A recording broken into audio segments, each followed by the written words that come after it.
হুজুর আছে, লোকজনদেরকে মাজারে নিয়ে যায়, নিয়ে গিয়ে জাহাঙ্গীর হুজুর একজন আছে না, জাহাঙ্গীর হুজুর চট্টগ্রামে, মাজারে নিয়ে পরীক্ষার্থীদেরকে বলতেছে, একটা মাজারে ইয়া গাউসুল আজম, আমি কিছু ছাত্র নিয়ে আসছি, তুমি ওদের ফাঁসের ব্যবস্থা করে দিও।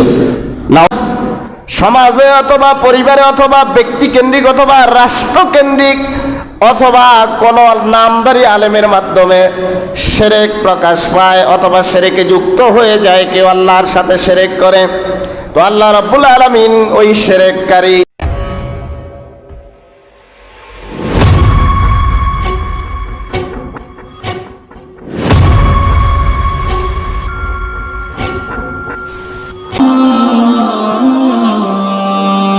নম্বর আর একটি কারণ হচ্ছে, যখন শিরক বেড়ে যাবে, সমাজ রাষ্ট্র বিশ্বময় শিরক যখন বেড়ে যাবে, তখন আল্লাহ রাব্বুল আলামিন শিরকের কারণে দুনিয়াতে কি নাজিল করবেন? আযাব নাজিল করবেন। 2 নম্বর কারণ কি? কিসের কারণে আযাব নাজিল হয়? শিরকের কারণে। কিসের কারণে? শিরকের কারণে। রব্বুল আলামিন সূরাতুল মায়েদার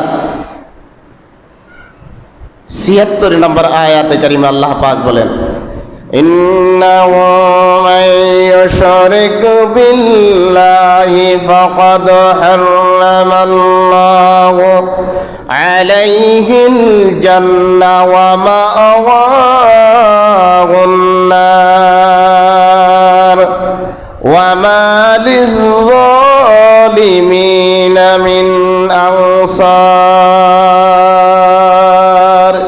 ইন্নাহু মান ইউশরিক বিল্লাহ, যেই আল্লাহর সাথে অন্য কিছুকে অংশীদার স্থাপন করে।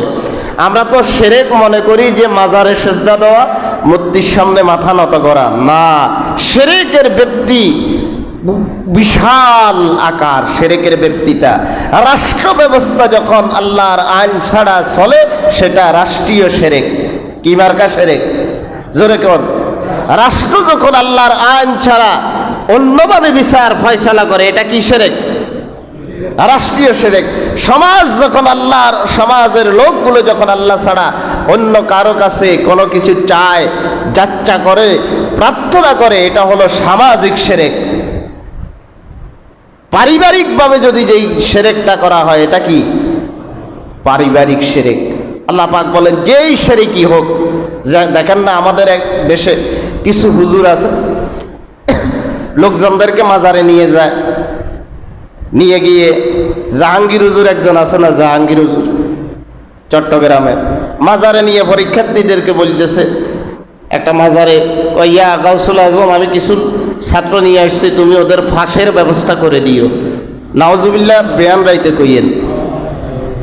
আচ্ছা, যে মারা গেছে তার কি ক্ষমতা আছে? তার কোনো ক্ষমতা আছে? সে ক্ষমতা থাকলে তো 1 নম্বর যেই কাজটা করতো, ওখান থেকে উঠিয়ে আসতো। ওরে বুঝো। তাহলে শুধু শিরক সাধারণ মানুষ করে না, আমার মতো জুব্বাওয়ালা কিছু লোক জনগণকে কি শিখায়? শিরক শিখায়। শিরক যখন ব্যাপ্তি লাভ করবে, ব্যাপকতা লাভ করবে, তখন আল্লাহ কি করবেন? আযাব, গজব, শাস্তি, অতি গরম, অতি বৃষ্টি, এগুলো দিয়ে দিবেন, চাপিয়ে দিবেন। কি একজনের উপরে না, ব্যাপকভাবে?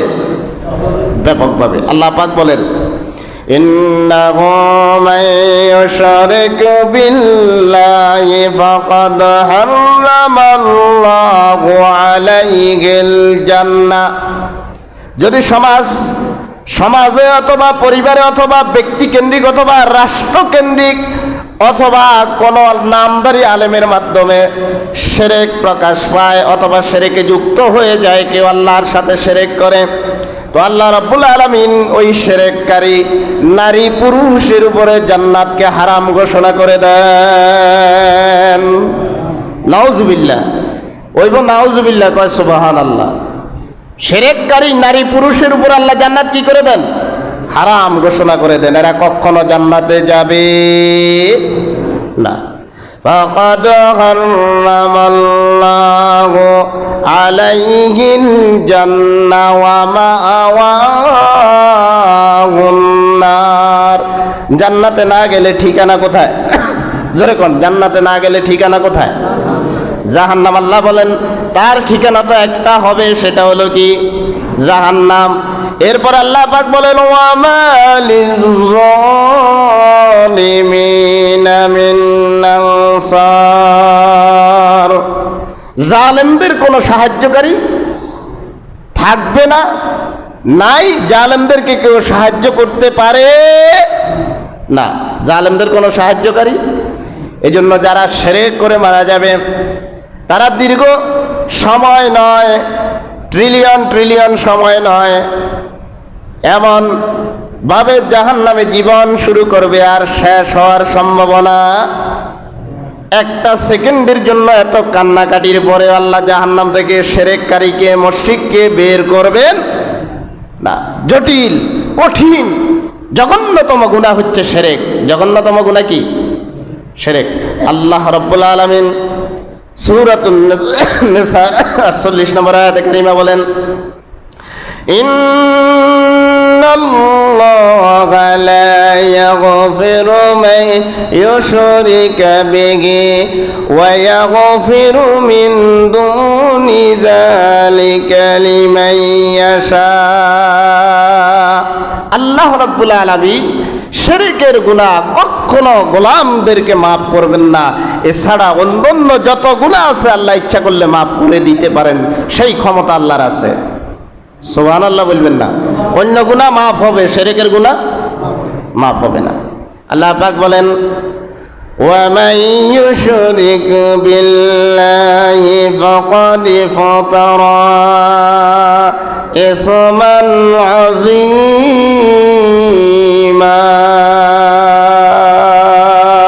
কেন শিরকের গুনাহ মাফ করবে না? আল্লাহ পাক বলেন দুনিয়ার মধ্যে যত গুনাহ গোলামরা করে এর ভিতরে সবচেয়ে বড় জঘন্যতম গুনাহ হচ্ছে শিরকের গুনাহ। কিসের গুনাহ? তাহলে শিরক রাষ্ট্রীয়ভাবে করলে এটার নাম কি শিরক? সামাজিকভাবে করলে, প্রদেশে করলে প্রদেশ কেন্দ্রিক শিরক, পরিবারে করলে